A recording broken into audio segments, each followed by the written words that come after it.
A new documentary series could lead to more legal trouble for singer R. Kelly. It contains new allegations of sexual, mental, and physical abuse. Prosecutors in Illinois and Georgia are now reportedly looking into these allegations.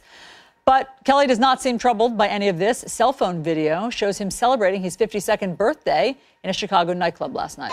Baby, I don't want to hurt nobody, but there is something that I must confess.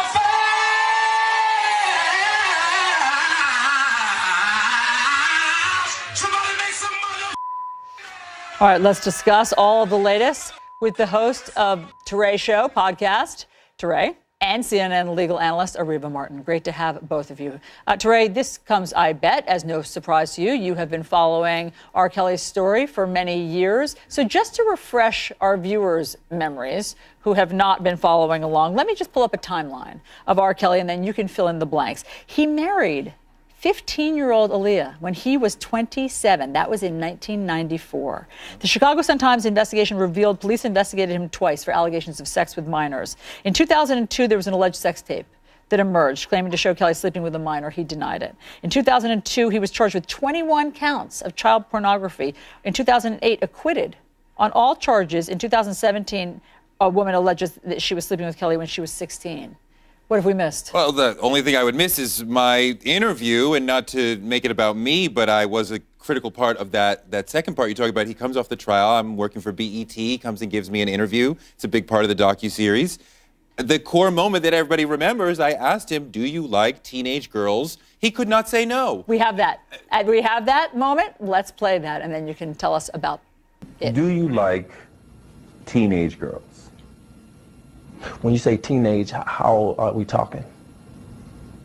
Girls who are teenagers. 19? 19 and younger. I have some 19-year-old friends, but I don't like anybody illegal if that's what we're talking about, underage. Okay, so tell us about the reaction to all that. I mean, it's a softball question. You just got off trial for that. Do you like teenage girls? This is the simple, just say no, and then we'll move on to the harder questions. So just the face and the body language gave up the answer that he didn't want to give, right? Like, you can't lie with your entire body, and that's what he tried to do. I mean, you know, he's been conducting this behavior right under our noses. I mean, his album with Aaliyah was called Age Ain't Nothing But a Number. Right? So he's just putting it in our faces over and over and over, being really arrogant about it. I'm not surprised to see him, like, you know, out at a club, like, dancing at this moment, like, when this, I mean, this docuseries is gigantic. It feels like everybody in America watched this. This is a big problem. So fast forward, Ariva, to now with this docuseries. So let me just play a little clip so that everybody understands what women are now saying. Girls, freshman, sophomore. I wasn't free to walk around. If I wanted to use the restroom, I'd have to ask him. If I was hungry, I'd have to ask him. He came up once and grabbed me by my arm in the room and dragged me down the hallway because I talked back to him. Ariva, that's just one of the women featured. So, to Touré's point, why now? I mean, after all of this has been out in the ether, why now are prosecutors looking into him? Well, I think the pressure was mounting, Allison. When you look at those women that came forward, that had the courage to come forward in that documentary, there was no way that prosecutors could sit on the sidelines and not take any action. Some of those allegations are startling and suggest that criminal activity is involved and was deserving of an investigation. I think the whole Me Too era has given more courage to women. I think African-American women for a long time have believed that their stories would not be believed, that they would be somehow shamed, they would be humiliated, that they would be made out to be the bad, person in the story. And now they're finding their voices. They're finding that their stories do matter. They do have the courage, as we saw with the many women that spoke in the documentary, to tell their stories. And I am so glad to see that two district attorneys in the country, and hopefully others that may have the jurisdiction to investigate these allegations that have been swirling around R. Kelly for decades, will come forward and open investigations so that justice can be served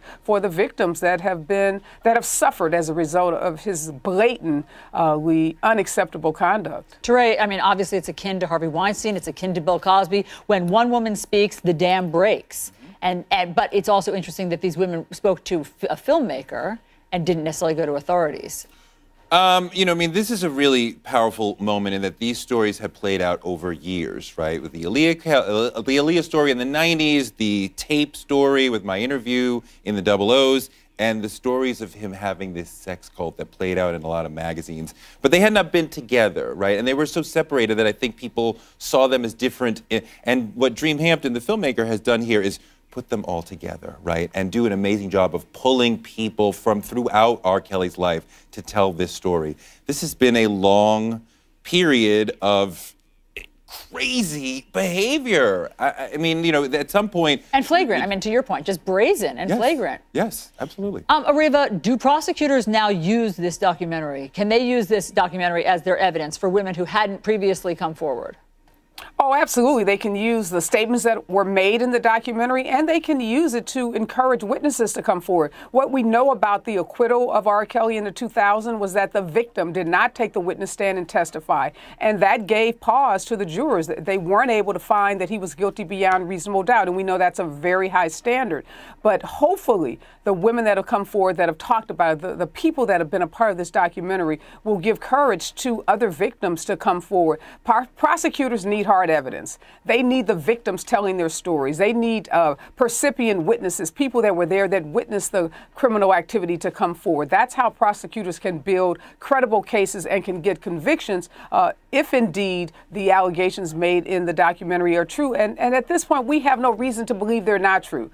And you talked about Harvey Weinstein, Alice, and one of the things that still puzzles me is how come R. Kelly's music is continued to be played? What is the role of Sony and RCA and the companies that are, in bed with him and have these contractual arrangements with him? Even if you can't get a conviction in the courtroom, we have seen powerful men lose their jobs. We've seen contracts terminated as a result of these kinds of allegations. So the question still remains, what about the companies that are supporting R. Kelly's music? What are they going to do in light of this documentary? Understood. And on that note, Lady Gaga tweeted this statement today: "I stand behind these women 1,000%. I'm sorry, both for my poor judgment when I was young and for not speaking out sooner because she had done a duet with him." Teray, Riva Martin, thank you both very much.